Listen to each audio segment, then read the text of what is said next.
बिस्मिल्लाहिर्रहमानिर्रहीम अस्सलामुअलैकुम। आप सुन रहे हैं नई सुबह वेब रेडियो। मैं हूं आपके साथ आपका मेज़बान मोहम्मद अरसलान। इस उम्मीद के साथ ये उम्मीद ली है कि आप सब बिल्कुल खैर खैरियत से होंगे, ठीक ठाक होंगे, अपनी ज़िंदगी को एंजॉय कर रहे होंगे।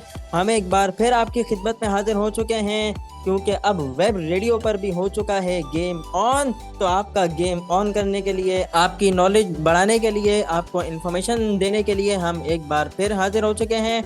और आपने हमारे पिछले शो को बहुत ज़्यादा पसंद किया, इसलिए आपका तहे दिल से शुक्रिया। और पिछले शो की पजीराई आपने हमें दी और उसका फीडबैक भी आपने हमें दिया, इसलिए आपका बहुत बहुत हम करेंगे अदा शुक्रिया। और सोच रहे होंगे कि पिछले शो में तो 2 लोग आए थे, आज एक कैसे आ गया। तो आज भी 2 लोग ही हैं और हमारे साथ हमारे निगहबान, हमारे मेज़बान और आपके फेवरेट उमर भाई भी मौजूद हैं। तो उमर भाई को भी बनाएंगे कॉन्वर्सेशन का हिस्सा और इन्हें भी कहेंगे खुशामदीद। अस्सलाम वालेकुम मोहतरम जनाब उमर भाई। जी वालेकुम अस्सलाम, बिस्मिल्लाहिर्रहमानिर्रहीम और अस्सलाम वालेकुम पाकिस्तान। ये है नई सुबह वेब रेडियो और आप सुन रहे हैं प्रोग्राम गेम ऑन है। देख लीजिए लिसनर्स, ये दिन आ गए हैं, यानी हमारे अपने भी अब हमें लोगों में शुमार करने लगे हैं। कह रहे हैं कि 2 लोग थे तो आज भी 2 ही लोग हैं, तो हम अब से लोग हो गए हैं। बाकी अरसलान ने बड़ा जबरदस्त स्टार्ट किया और बड़ी जबरदस्त इनकी जर्नी जा रही है। जी अरसलान, कंटिन्यू कीजिए। जी तो सामीन, जिस तरह से पिछले शो में हमने आपको ब्लाइंड क्रिकेट के हवाले से आगाह किया था, इसी तरह आज भी हम आपके लिए जो है वो बहुत सारी चीज़ें लेकर आए हैं आपको बताने के लिए, जिससे जो है वो आपकी नॉलेज में इजाफा हो। उमर भाई जो है वो आज मुझे अभी से जो है वो थोड़ा थोड़ा नाराज नज़र आ रहे हैं। क्यों नाराज हैं आप उमर भाई, क्या हो गया है ऐसा? देखिए, खुद सब कुछ करते हैं और उसके बाद मासूम बन जाते हैं। आपने लगता है मेरी शिकायतें लगाई हैं कि मैंने आपको पिछले प्रोग्राम में मौका नहीं दिया, इसलिए मैं चुप चुप हूँ कि बोल लो जितना बोलना है। नहीं, मैं क्यों आपकी शिकायत लगाऊंगा भाई, आप हमारे निगहबान हैं, हमारे मेज़बान हैं। मैंने तो इस तरह का कोई काम नहीं किया। आपको कौन इतनी गलत गलत इन्फॉर्मेशन फराहम कर रहा है, उसका नाम बताइए। देखिए, वो इसका मतलब कि बाकी लोगों को इल्हाम हो गया है कि वो कह रहे हैं कि जी मैंने मौका नहीं दिया ज्यादा नए आरजे को, तो आज मौका आपके लिए मौजूद है, कर लीजिए जो देखें, करना है। ये तो उमर भाई देखें, बात ये है कि जो सुनने वाले हैं वो फिर जो अगर उनको इस बात का अंदाजा होता है तो फिर उसमें उसमें मैं क्या कह सकता हूँ। मैंने तो किसी को कुछ भी नहीं बोला है भाई। यानी आप भी ये कह रहे हैं दबे लफ्जों में कि सुनने वालों को ये महसूस हुआ है कि मैंने आपको मौका नहीं दिया। वाह भाई। नहीं, मैं दबे लफ्जों में या बिना दबे लफ्जों में किसी में भी कुछ भी नहीं कह रहा हूँ भाई। मैंने कुछ भी नहीं कहा है, ये चलिए, जो लोगों की भी है अपनी ऑब्जर्वेशन है। कंटिन्यू कीजिए, बोलिए आज। चले तो बोलते हैं और अपने सामीन को आगाह करते हैं कि वो हमारे साथ किस तरह जो है वो जुड़ सकते हैं। पिछले शो में तो बहुत सारे लोग जुड़ गए थे, तो आज भी आगाह करते हैं। व्हाट्सएप के जरिए आप हमारे शो का हिस्सा बन सकते हैं। वहाँ पर आप जो है साउती पैगामात और तहरीरी पैगामात के जरिए हमारे शो का हिस्सा बन सकते हैं। और अगर आप ऐसा करना चाहते हैं तो डायल कीजिए, बल्कि व्हाट्सएप पर नंबर हमारा सर्च कीजिए 033086000072। ये नंबर आप व्हाट्सएप पर कीजिए सर्च। और या तो आप तहरीरी पैगाम दे सकते हैं, साउथी यानी ऑडियो हमें सेंड कर सकते हैं, अपनी वॉइस मैसेज कर कर आप अपनी राय का इजहार कर सकते हैं। और हमारा शो सुनने के लिए जो आप हमारी वेबसाइट है वो है www.naisubah.org/radio। और हमारा फेसबुक पेज भी आप जो है वो अगर चाहें तो वहाँ पर भी जाके अपनी राय का इजहार कर सकते हैं। अगर दिल माने आपका तो हमारे पेज को लाइक भी कर सकते हैं। और हमारा फेसबुक पेज है www.facebook.com/नई सुबह इंस्टीट्यूट। तो उमर भाई, अब तो बोल लें। बस यही करना था, मुझे अपने इब्तदाई दिन याद आ गए जब कुछ समझ में नहीं आता था तो बस नंबर और फेसबुक और वेबसाइट। बहरहाल, आपके जो जी में आता है भाई, खुली आजादी है, आज बोलें। भाई आज़ादी का महीना है, अब आपने मुझे आज़ादी तो दे दी है उमर भाई, लेकिन अगर आप तरह जो है वो मुंह लटका कर जो है वो बैठे रहेंगे तो मैं कैसे बात करूंगा। अच्छा, मुंह भी लटकाया हुआ है मैंने? वाह भाई वाह। नहीं, आपके बात से तो ऐसा ही महसूस हो रहा है कि आपने इस वक्त मुंह लटकाया नहीं हुआ नहीं, है और मैं आप बिल्कुल उदास होकर नाराज नहीं बैठे हूँ, हैं। मैं बिल्कुल नाराज नहीं हूँ, आप बोलें। जी तो मैं बोल ही रहा हूँ इतनी देर से उमर भाई, लेकिन मैं चाहता हूँ कि आप भी बोलें, लेकिन आप जो है वो इस वक्त जो है मुंह लटका कर बैठे हुए हैं। तो फिर हम एक भाई काम मैं करते मुंह हैं, अब उठा उमर के भाई बैठा को हूँ। भी। अच्छा, मुंह उठा के मुंह बना के बैठे हैं। लगता है अरसलान का मूड नहीं हो रहा है बोलने का। तो पहला अरसलान, मैं तो यहाँ पर जो है वो एज अ सीनियर मौजूद हूँ कि अगर आपको गलती करते हैं, आपको दिक्कत या परेशानी का सामना होता है तो वो उसकी दुरुस्ती करा दूँ, तो बस कीजिए काम। जी, तो आप हमारे सीनियर हैं, निगहबानी के लिए हमारे मौजूद हैं। तो सामीन को इन्फॉर्मेशन भी देनी है। तो इन्फॉर्मेशन का सिलसिला शुरू करने से पहले एक हम ले लेते हैं ब्रेक, और ब्रेक में शामिल करते हैं आपके लिए एक खूबसूरत सा गाना, और वो गाना सुनते हैं। उसके बाद वापस आते हैं। तब तक मैं उमर भाई को राज़ी करने की कोशिश करता हूँ, उनकी नाराज़गी को दूर करने की कोशिश करता हूँ, पानी वानी पिलाता हूँ उमर भाई को, ताकि ये जो है वो राज़ी हो जाए। आप भले जो है वो जिसके भी साथ रहिए, सुनते रहिए नई सुबह वेब रेडियो। ब्रेक के बाद आते हैं, साथ दीजिएगा।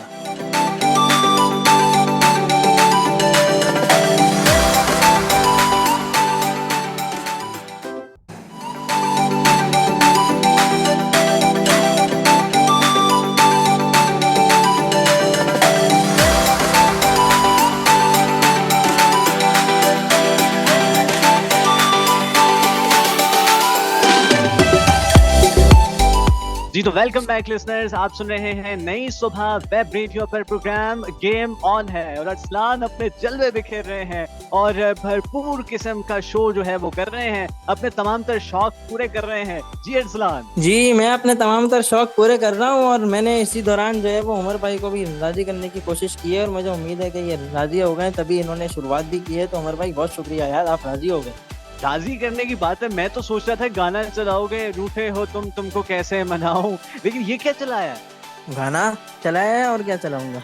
तो वो तो मुझे भी पता है गाना है, किस तरह का गाना है ये? अगर इस तरह के गाने चलाओगे तो जो लिसनर्स हमें सुन रहे हैं वो भी भाग जाएंगे। नहीं, मैंने कहा लिसनर्स को भी थोड़ा बहुत एहसास हो गया भाई उमर भाई नाराज हैं, तो मुझे जो समझ में आया, पहले तो मुझे कुछ समझ में ही नहीं आया कि क्या चलाया जाए, फिर उसके बाद आपकी नाराजगी को देखते हुए मुझे जो समझ में आया वो मैंने चला दिया। ये यही है भाई, ये जो भी है। इसका सीधा मतलब ये है कि अब मुझे चार संभालना पड़ेगा, वरना ये तो डूबेंगे, साथ में मुझे भी ले डूबेंगे। बहरहाल लिसनर्स, आज का जो हमारा प्रोग्राम है, इसमें हमारा टॉपिक जो है वो है ओलंपिक्स। पिछले प्रोग्राम में आपने हमारे टॉपिक ब्लाइंड क्रिकेट को बहुत सराहा। आज हम ओलंपिक्स के हवाले से डिस्कस कर रहे होंगे। आप जानते हैं कि भी हाल ही में ओलंपिक्स हुए हैं, पेरिस ओलंपिक्स। हाल ही में कहना ना जाने मुनासिब है या नहीं है, तो हम ये कह लेते हैं कि माजी करीब में अभी ओलंपिक्स हुए हैं, तो उसके हवाले से आज कुछ डिस्कशन कर लेते हैं। और ओलंपिक्स में जो सबसे खास चीज होती है वो उसकी इफ्तिताही तकरीब होती है, यानी एक अलग ही जोशो वलवला होता है, एक मेले का सा समा होता है, क्योंकि एक मेला सजने जा रहा होता है। दुनिया जहान से एथलीट जो है वो एक जगह पर इकट्ठे हुए होते हैं, यानी मुख्तलिफ ममालिक से ताल्लुक रखने वाले, मुख्तलिफ अक़वाम की नुमाइंदगी करने वाले जो एथलीट हैं वो वहाँ मौजूद होते हैं, जिनका ताल्लुक मुख्तलिफ रंगों से, नस्लों से होता है, मुख्तलिफ किस्म के जो कल्चर्स हैं उनकी रिप्रेजेंटेशन कर रहे होते हैं। तो ये कुछ सिनेरियो होता है, यानी कि मुख्तलिफ ममालिक से ताल्लुक रखने वाले प्लेयर्स जो हैं, एथलीट जो हैं, उनके दस्ते आ रहे होते हैं। उन्होंने अपनी आंखों में अरमान सजाए होते हैं, ख्वाब सजाए होते हैं टाइटल जीतने के, गोल्ड मेडल जीतने के हवाले से। तो ये कुछ गहमा गहमी होती है इफ्तिताही तकरीब की। लेकिन जब कमोबेश 2 हफ्तों के बाद ये तमाम तर मुकाबला जात जो है अपने इख्तिताम को पहुंचते हैं, तो उसके बाद इख्तितामी तकरीब होती है, और उसमें काफ़ी अफसरदगी होती है। जो प्लेयर्स खासतौर पे हार गए होते हैं, जो जीते होते हैं, जिन्होंने मेडल्स जीते होते हैं, वो तो यकीनी सी बात है उतावले हो रहे होते हैं अपने मुल्क वापस जाने के लिए।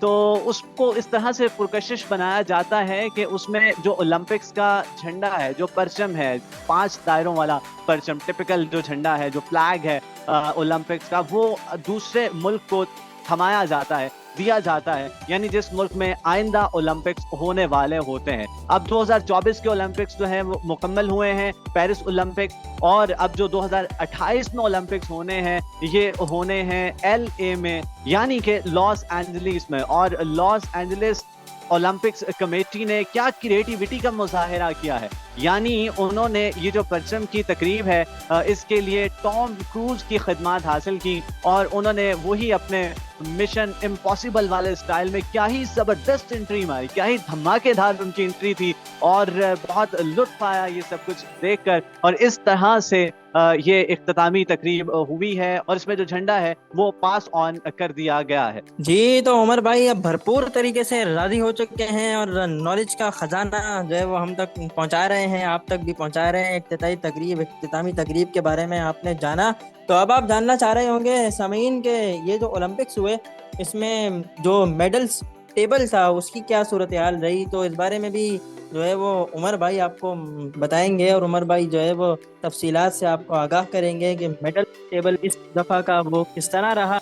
और फिर उसके बाद मैं आपको जो है वो एक और इंटरेस्टिंग सी इंफॉर्मेशन से आगाह करूंगा। तो उमर भाई मेडल्स टेबल कैसा रहा, क्या हुआ, कौन कहाँ पे जी फिनिश किया? मेडल्स के बारे में तो मैं आपको बताता हूँ, लेकिन उससे पहले अरसलान, ये जो लॉस एंजलिस में होने वाले हैं मुकाबला जात, इसकी कहानी काफ़ी इंटरेस्टिंग है। वो इस हवाले से कि ये इस मुकाबले में वाहिद मुल्क था, यानी और किसी ने इस बिड में हिस्सा ही नहीं लिया था, किसी ने कोशिश ही नहीं की थी इसको होस्ट करने की, ओलंपिक्स को।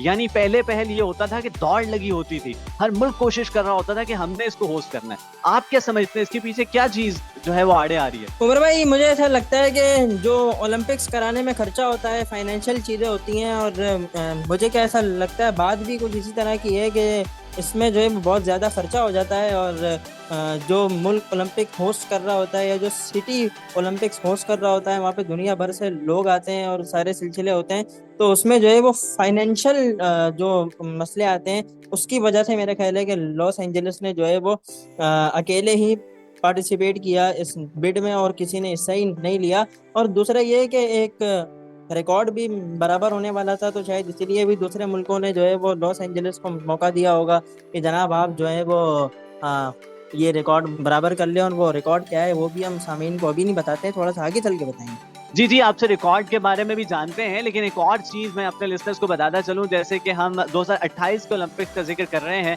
ये गरमाई ओलंपिक्स है। जो ओलंपिक्स हैं ये गरमाई भी होते हैं और सरमाई भी, यानी सीधे ही सी बात है कि जो गर्मियों में होते हैं वो गरमाई ओलंपिक्स होता है और जो सर्दियों में होते हैं वो सरमाई ओलंपिक्स होते हैं। जो सरमाई ओलंपिक्स हैं वो 2026 के फरवरी में होने वाले हैं इटली में, यानी ये दो ओलंपिक्स के दरमियान होते हैं। और जो गरमाई ओलंपिक्स हैं उनको तो हम डिस्कस कर ही रहे हैं, यानी 2028 में लॉस एंजलिस में होने वाले हैं।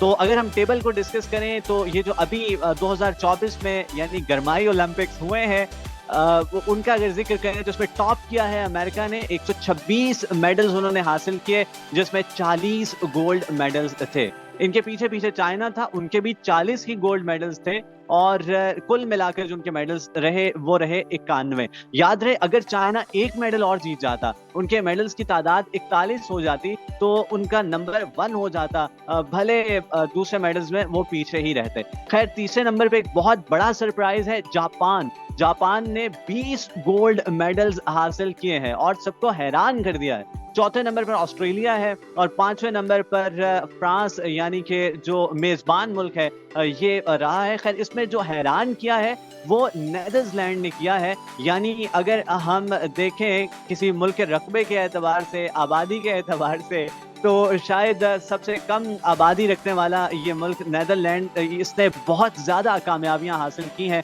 कुल मिलाकर 15 गोल्ड मेडल्स इन्होंने हासिल किए, 7 इन्होंने सिल्वर मेडल्स हासिल किए और 12 कांसी के इन्होंने तमगे जो हैं वो हासिल किए हैं। तो बहुत ज़बरदस्त तरीके से कामयाबी हासिल की है। नीदरलैंड ने क्लीन स्वीप किया है हॉकी के मैदान में, यानी विमेन हॉकी में भी और मेंस हॉकी में भी उन्होंने गोल्ड मेडल हासिल किया है। जी, तो मेडल्स की बात हो रही है, तो मेडल्स में एक और इन्फॉर्मेशन हम अपने सामीन को देते हैं, और वो इन्फॉर्मेशन कुछ इस तरह से है उमर भाई। मैं सामीन को ये बताने जा रहा हूँ कि अब तक जो ओलंपिक्स हुए हैं, ओलंपिक्स की जो तारीख रही है, उस तारीख में सबसे ज़्यादा गोल्ड मेडल्स और मेडल्स किस मुल्क ने हासिल किए हैं, ये मैं अपने सामीन को बताने जा रहा हूँ। तो मैं बता देता हूँ, और वो तादाद है, दोनों चलो। जो मेडल्स हैं, चाहे वो गोल्ड हो या तमाम तर्ज के मेडल्स हों, उस सब में अव्वल नंबर पर है कौन भला? अमेरिका। और उन्होंने जो मेडल्स का टेबल है ओवरऑल, उसमें 2629 यानी 2629 मेडल हासिल किए हैं। और गोल्ड मेडल में भी अमेरिका जो है वो सबसे अव्वल नंबर पर है, उन्होंने 1117 यानी 1117 मेडल गोल्ड मेडल ओलंपिक की हिस्ट्री में अब तक हासिल किए हैं। तो उमर भाई, ये चल रहा है। भाई कमाल है, हम फिर ब्रीडर ऐसे ही परेशान हो रहे हैं, अमेरिका से क्रिकेट मैच हार गए तो। अमेरिका तो बहुत कामयाब चल रहा है। नहीं, क्रिकेट में तो अमेरिका से मैच हारना एक अलग चीज है, लेकिन यहाँ पे जो है वो अमेरिका की हुक्मरानी है। अगर हम ओवरऑल मेडल्स की बात करें तो दूसरे नंबर पर जो है वो एक ऐसा मुल्क है, यानी ऐसी यूनियन है जो एग्जिस्ट ही नहीं करती, वो है सोवियत यूनियन। दूसरे नंबर पर है, उन्होंने 1011 मेडल्स जो है वो हासिल किए हैं। और अब आप यहाँ से अंदाजा लगाएं और भाई कि आसे पासे भी कोई नहीं है अमेरिका के ओवरऑल मेडल्स टेबल की अगर हम बात करें तो। ये कितना फर्क है। जी जी बिल्कुल। और उसके साथ साथ थोड़ी सी और अगर हम इंफॉर्मेशन में इजाफा करें तो अगर किसी के जहन में ये सवाल आया हो कि भाई ये ओलंपिक्स शुरू कब हुए थे, इस बारे में भी जो है वो ये दोनों आरजेस जो ये शो कर रहे हैं वो हमें बताएं, तो हम उस बारे में भी बता देते हैं जनाब। 1896 में यूनान से ओलंपिक्स का आगाज हुआ था, यानी पहला जो ओलंपिक गेम्स खेले गए थे वो यूनान में खेले गए थे 1896 में, जब हम में से किसी का भी यहाँ पर अता पता भी नहीं था उमर भाई। बहुत बातें कर ली हैं अरसलान, मैं कहता हूँ एक ब्रेक ले लेते हैं, जरा म्यूजिक का तड़का लगा लेते हैं और उसके बाद लौट कर आते हैं। लिसनर्स कहीं मत जाइएगा, हमारे साथ रहिएगा। आप सुन रहे हैं नई सुबह वेब रेडियो, और नई सुबह वेब रेडियो पर गेम ऑन है।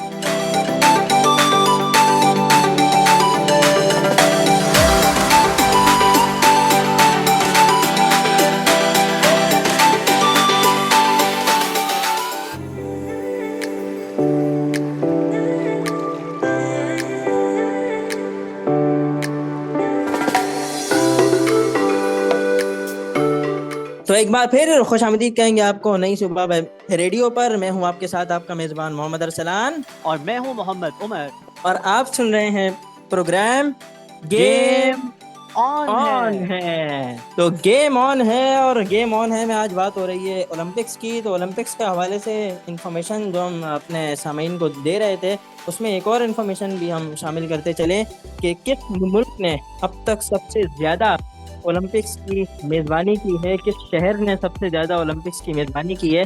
तो उसमें जो है वो नाम जो सर फहरिस्त आता है वो आता है लंदन का, और उनके साथ जिस शहर ने अभी अभी ओलंपिक्स की मेज़बानी मुकम्मल की, यानी पेरिस, इन तीनों ने तीन तीन दफ़ा ओलंपिक्स की अब तक मेज़बानी की है। और मैं जिस रिकॉर्ड की बात कर रहा था कि वो रिकॉर्ड बराबर होने वाला है, तो वो रिकॉर्ड बराबर करने वाला है लॉस एंजलिस 2028 में। वो भी अपने मजमूई तौर पर तीसरे ओलंपिक की मेज़बानी करेगा और उससे हो जाएगा ये रिकॉर्ड बराबर। और इस ओलंपिक्स की खास बात ये है वो होगी कि 128 साल के बाद यहाँ पर ओलंपिक्स में क्रिकेट की वापसी हो रही है उमर भाई, 128 साल के बाद। आप यानी अंदाजा मेडल लगाएं। की उम्मीद लगा लें। अब वो तो उस वक्त टीम पे डिपेंड करता है कि क्या सूरत हाल है। आजकल के दौर की अगर हम बात करें तो टॉप 6 में भी पता नहीं आएंगे नहीं। जी जी बिल्कुल। और जिस तरह से हम बात कर रहे हैं ओलंपिक्स के हवाले से, तो इसके तमाम तर जो इंतजामात हैं वो इंटरनेशनल ओलंपिक्स कमेटी देख रही होती है।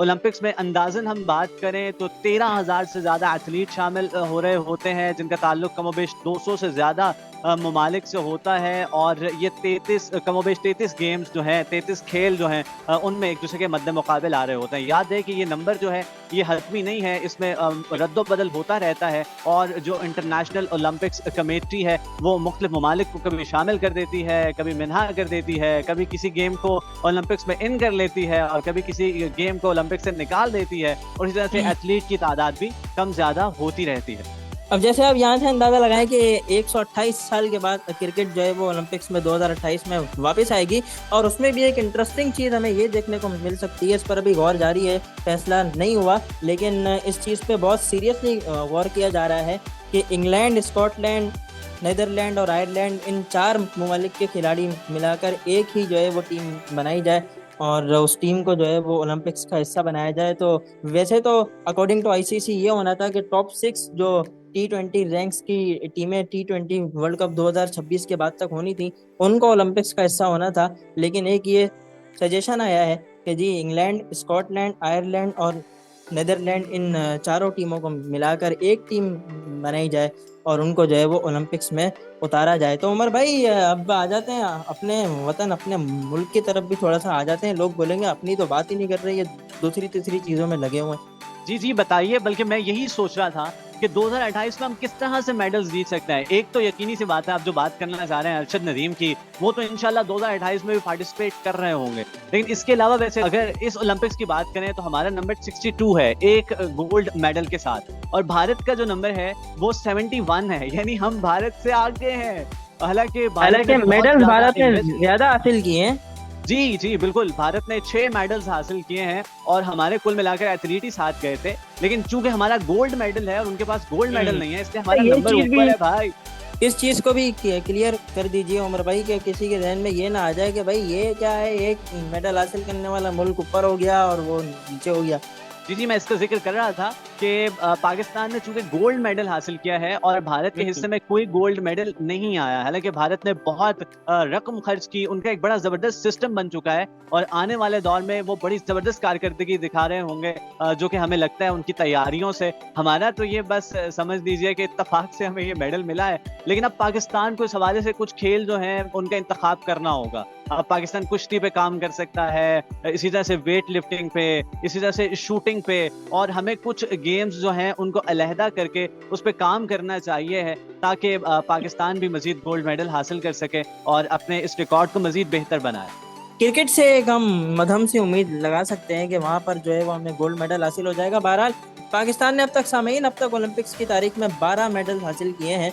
उमर भाई 12 मेडल यार, सिर्फ 12 मतलब यार उमर भाई एक दर्जन हो गया। एक दर्जन मेडल है हमारे पास पूरे पूरे। जी जी, नहीं वो भी सारे मिला के है ना, गोल्ड मेडल, इसके अलावा सिल्वर मेडल और कांसी के तमगा मिला के दर्जन हुआ है। जी, कांसी और इन सब के मिला के इसमें टोटल है 4 गोल्ड मेडल हैं, 3 सिल्वर हैं और 5 जो हैं वो ब्राउन मेडल हमारे पास मौजूद हैं। और गोल्ड मेडल अभी से मुराद अब से कुछ अर्सा पहले जीत कर आए हैं हमारे इस वक्त जो है वो टॉप स्टार अरशद नदीम। पाकिस्तान में इस वक्त अगर कोई टॉप स्पोर्ट्स सेलिब्रिटी है तो वो नो डाउट अरशद नदीम है, और उन्होंने पाकिस्तान को 40 साल के बाद पहला कोई गोल्ड मेडल और 32 साल के बाद पहला मेडल दिलाया है। मियां चुन्नू से ताल्लुक रखने वाला ये नौजवान उमर भाई गोल्ड मेडल ले आया यार। जी जी बिल्कुल, और जिस तरह से इनका पुरतपाक इस्तकबाल किया गया एयरपोर्ट पे, फिर जिस तरह से पंजाब की वजीर आला इनके गांव गई, फिर जिस तरह से इन्हें वजीर आजम हाउस बुलाया गया और वजीर आजम खुद इन्हें खुशामदेद कहने के लिए आए और मुख्तलिफ इनामात का ऐलान किया जा रहा है, तो इस वक्त तो भाई आसमानों पे उड़ रहे हैं अरशद नदीम जी। और डिजर्व भी करते हैं कि उन्होंने जो है वो पाकिस्तान को 40 साल के बाद जो है वो पहला गोल्ड मेडल दिलाया है। तो अरशद नदीम साहब की जो है वो हम भी तारीफ करते हैं यहाँ पर नई सुबह के प्लेटफॉर्म से। हम उन्हें इनाम तो नहीं दे सकते लेकिन तारीफ तो कर सकते हैं ना भाई, उस पर तो कोई टैक्स नहीं है ना उमर भाई। जी उस पे नहीं है, लेकिन अरशद नदीम की इनामी रकम पे जरूर है। जी, अरशद नदीम की इनामी रकम पे भी टैक्स है, लेकिन उसके हवाले से भी मुतज़ाद चीज़ें आ रही हैं कि जी FBR कह रहा है कि नहीं भाई हम तो ऐसा कुछ भी नहीं कह रहे, लेकिन जिन्होंने ये खबर दी है वो कह रहे हैं कि भाई हम अपनी खबर पे कायम है। तो ये अरशद नदीम साहब को ही चाहिए कि किसी दिन आके बताएं कि भाई टैक्स है या नहीं है, जो कि वो बताएंगे नहीं, लेकिन फिर भी अगर ऐसा है तो ये काबिल मुज़म्मत इक़दाम है। बाकी अरसलान बताइएगा, हमारे स्विमर की कहानी आप मुझे सुना रहे थे। उमर भाई हमारा जो स्विमर था उसने जो है वो रिकॉर्ड कायम किया सबसे ज्यादा देर तक पानी में रहने का। अच्छा जी, तो वो सबसे मिला, मेडल नहीं मिला? नहीं, क्योंकि वो मेडल उनको इसलिए नहीं मिला कि वो जिस दौरानिये तक पानी में रहना था उसके बाद जो दौरानिया था उसमें सबसे देर तक पानी में रहे। आसान लफ्जों में ये बताना चाह रहे हैं कि वो सबसे पीछे रह गए, लेकिन मैं इस पर भी खुश हूँ कि भाई वो भले पीछे रहे शुक्र कीजिए जिंदा रहे। जी बिल्कुल ऐसा ही है, और वापस बाहर आ गए इसी में जो है वो एक है, वरना एक बंदे का नुकसान हो जाता। लेकिन बाकी लिस्टनर्स ये हंसी मजाक चलता रहता है, हमारे अपने पाकिस्तानी हैं और इसलिए मजाक भी तो अपनों से किया जाता है ना, वगरना हमारे असातिज़ा हमें बताते हैं कि हारना ये नहीं है कि आप दौड़ में भागो और पीछे रह जाओ, बल्कि हारना तो ये है कि आप हारने के डर से दौड़ में भागो ही नहीं। तो उन्होंने दौड़ने की हिम्मत की और पार्टिसिपेट किया ओलंपिक्स में, यही बहुत बड़ी अचीवमेंट है। जी हाँ बिल्कुल, ओलंपिक्स में जाना इटसेल्फ एक बहुत बड़ी अचीवमेंट है। तो तमाम तर अचीवमेंट, तमाम तर कंटेंट हमने जो है वो सामीन को फराहम कर दिया है, इंफॉर्मेशन दे दी है। तो अब बढ़ते हैं वक्फे की जानिब और उसके बाद आएंगे वापस। गुफ्तगू के सिलसिले को यहीं से थोड़ा बहुत रखेंगे जारी और फिर लेंगे आपसे इजाज़त। फिलहाल आप सुनिए एक गाना। अब उमर भाई राजी हो गए तो कुछ जो है वो धूम धड़के वाला गाना बनता है। जी बिल्कुल, हम म्यूजिकल ब्रेक ले रहे हैं और उसके बाद लौट कर आते हैं। कहीं मत जाइएगा, हमारे साथ रहिएगा।